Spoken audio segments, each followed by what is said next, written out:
show. Here's all the brilliant buggy things coming up. I'll be showing you how to make your own bug catcher and then get a few. We'll learn about some of their superhero powers. Together we'll make a Mini Beast mansion. In the farmhouse kitchen we'll be making Mini Beast cookies, and as always I'll finish by answering your crazy questions.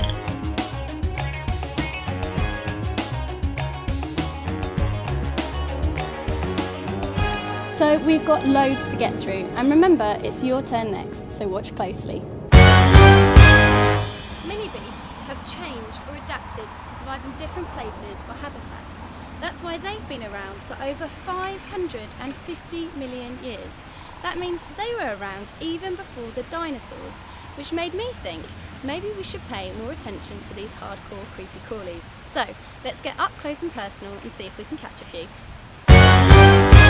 So I'm going to show you how to make your very own bug catcher, and it's really easy and you'll only need a few things. Now don't worry if you don't want to catch a bug, you can always catch one on camera, so if you can, take one out with you. Now here's all the things you're going to need. Some straw and some leaves, a glass jar with a metal lid, a hammer and a nail, 2 straws, some kitchen towel and some duct tape.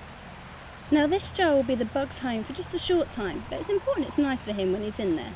So dampen the leaves and twigs and pop them in.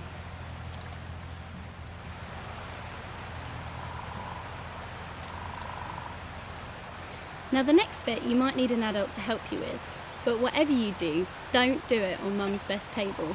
Take the lid and the hammer and hammer 2 holes in the top of it using the nail. They need to be about 2 fingers apart.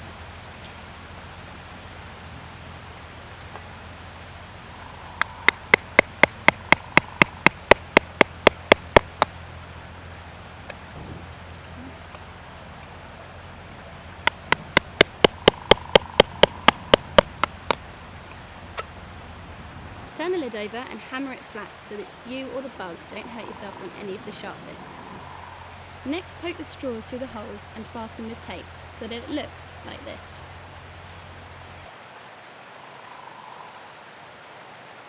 Put the kitchen towel around the bottom of one of the straws and fasten with tape.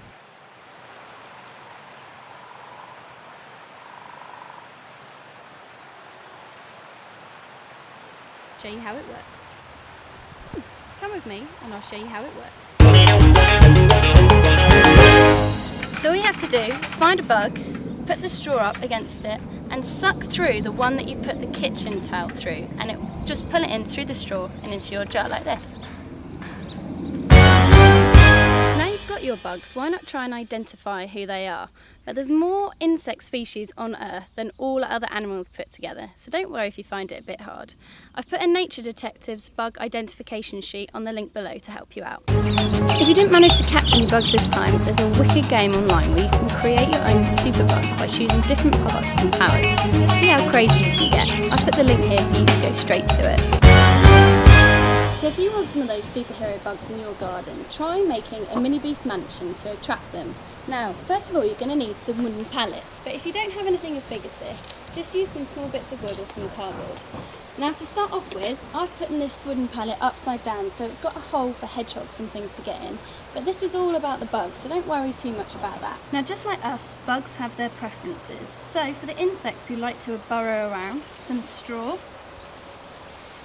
some dead wood and dry leaves.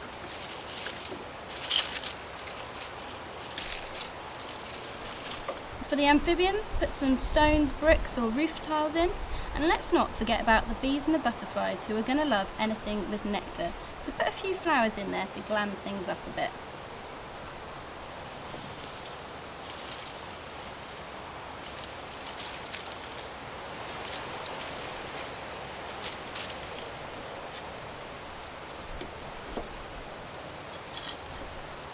So if you turn a clay plant pot upside down, this is like 5-star accommodation for a queen bee. It's a bit like their version of Buckingham Palace. It's not what me and you would like, but they're gonna love it.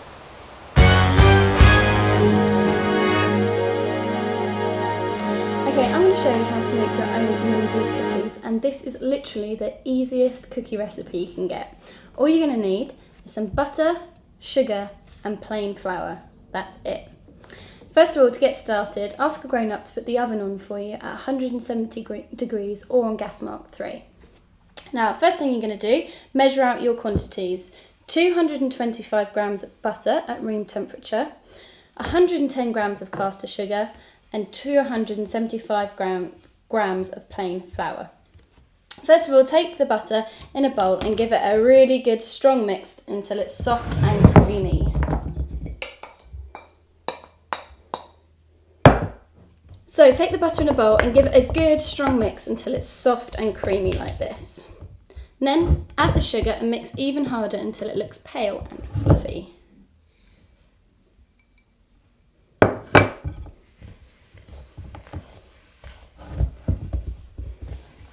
Okay, so once it looks soft and fluffy like this, it's the time to add in the flour. Use a sieve so it gets plenty of air. And I'd recommend just doing a little bit at a time.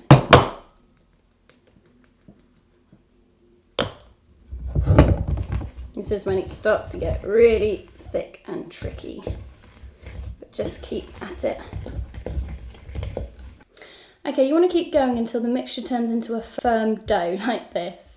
And now's time for the messy bit. Using your hands, get the dough out, and you need to get it into small balls. So break off a chunk like that, and then just squeeze it all together and give it a good, you might break apart at first, give it a good roll around and then pop it on your board. So this is what you're going to be doing with all of the mixture, making lots of these small ball shapes.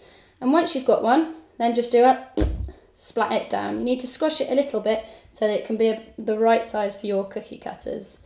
Once you've got loads of these, then get your Mini Beast cookie cutters. Now, I've got mine from the Natural History Museum, but you can get yours on the internet or in lots of other cookery shops.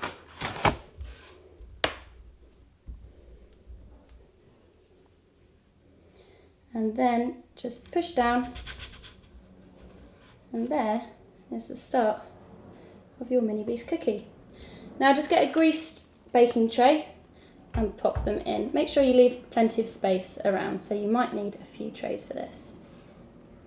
Okay, and once you've got all your cookies cut out like this, just pop them in the oven about 180 degrees for about 13 to 15 minutes until you think they look ready.